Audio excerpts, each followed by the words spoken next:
Hey everyone, this is Elon from Eggard Watch Company. I'm here with the V1-class Auto, and I want to do a quick run through on how to use this watch. So this watch is automatic and has a sapphire crystal. As you can see here, that's the movement running in the back. That's the rotor. And this is the sapphire crystal. It's very hard to scratch, very good quality, so it's what you want on a watch. So the way I like to use automatic watches is I like to wind them before wearing them, just so I know that the power reserve is relatively high. And so I'll wind it, 30 times or whatever it is, and then I'll put it on. Now, as long as my wrist is moving throughout the day, the watch will stay wound. As long as that rotor in the back spins from movement, the watch will keep winding on its own. So that's the benefit of having an automatic watch. You don't have to keep winding it. But if I take it off and I put it down and I don't wear it for 2 days or 40 hours, the power reserve will run out and I'll have to rewind it or put it on, shake it, whatever I have to do to get the rotor moving. The easiest way I like to do it is, like I said, I just wind it. Now, setting the time is quite simple. There's 2 positions for this crown.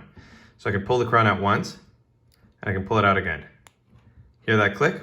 So those 2 positions, this is position 2, that's position 1, or I just closed it, but that's position 1, position 2, and that's closed.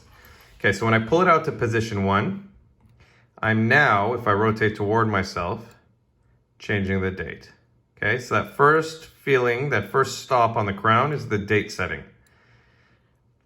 Okay, now it's important you don't change the date between 9 and 3.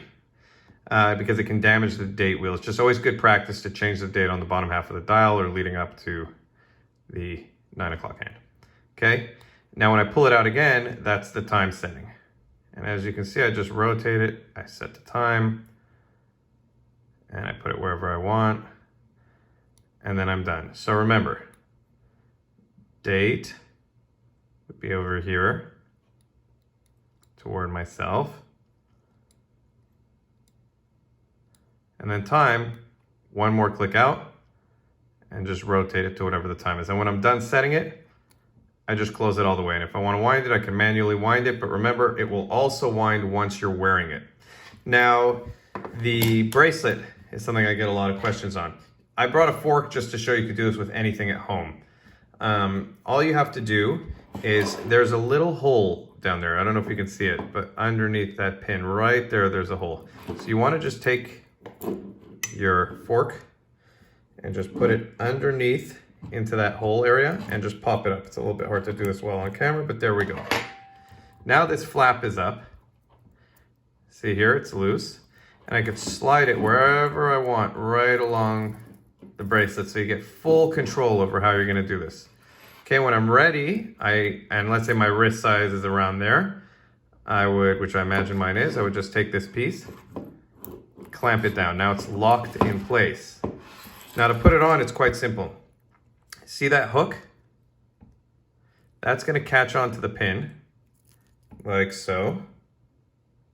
I'm doing this looking through the camera, so see, so now it's stuck on the pin, right there. See how it's caught on the pin now?